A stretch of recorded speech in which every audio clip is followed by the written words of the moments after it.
Many of us, not me to be honest, but many of you were completely crippled and discombobulated yesterday when Vodafone's cell phone network went down here, there and everywhere.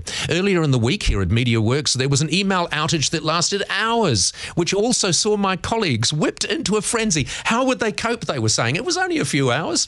So it did get us thinking in the office and what have you. With our reliance on technology these days, how do we cope when it fails us? We're joined now by technology commentator Vaughn Davis. Vaughn, good morning to you. Hey, how are you? Good to see you. How do we cope? Is the problem here? Does this highlight our ridiculous reliance on technology? I don't think you can call it ridiculous. I mean, 20 years ago, you go, oh, look at you with your yuppie phone. But now everyone. I still do that. I know you, Bob Jones and Montgomery Burns probably. But nowadays, there's more mobile phones in this country than there are people. There's 4.7 million of them. We absolutely rely on them both, in our personal lives and businesses. And the other really interesting number for me is that people are ditching their landlines, businesses and homes. There's fewer than 2 million.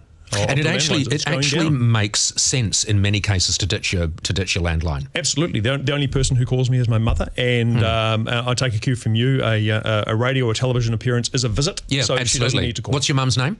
Pat. There you are, Pat. You've been visited. She's totally watching. It's official, you've been visited. All right, let's talk about the email scenario, because I can sort of understand if you are so reliant on your phone, which people obviously are these days, and you can't make a call, then people might be wondering where you are or whatever. But with the email, like here, you get so many emails you don't need. They are quite literally nothing short of a complete waste of your life. And yet here, the system is down for just a few hours, and Hillary, Jim as well. But I mean, they didn't know. They were beside themselves. They didn't know that some yogurt was left in the upstairs fridge, and would someone please come and remove it? They didn't know that Honda registration plate HQ4321 was parked in someone else's park. Yeah, that's right. And it's ridiculous. I mean, how does that overcome us like that?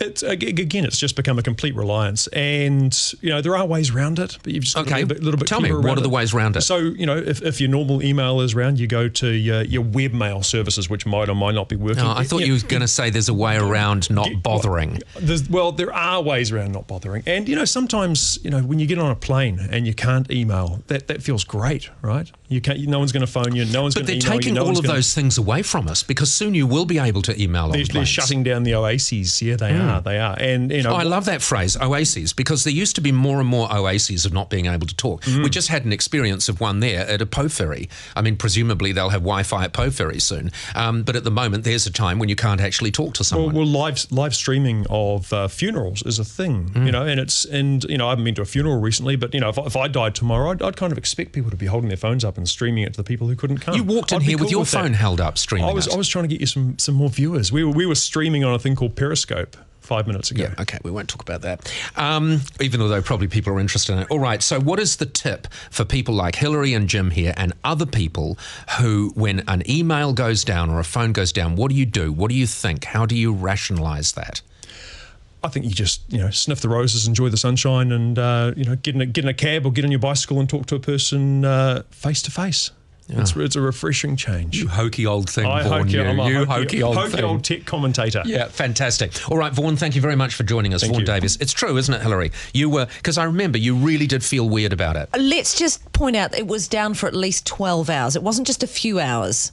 And this was a crucial time of communicating with Sarah, the executive producer. Who was sitting just next to you. No. That was overnight. It was all night that it was out. And so I'd been sending things through in the afternoon. Did she get them? God. The thing is that people who don't partake in technology rely on other people to print out the important emails and give them to them. Don't turn this back on me. Don't they? Bob Jones and Paul Henry. Exactly. No, I am the winner in this conversation. Do not drag me down to you guys' level.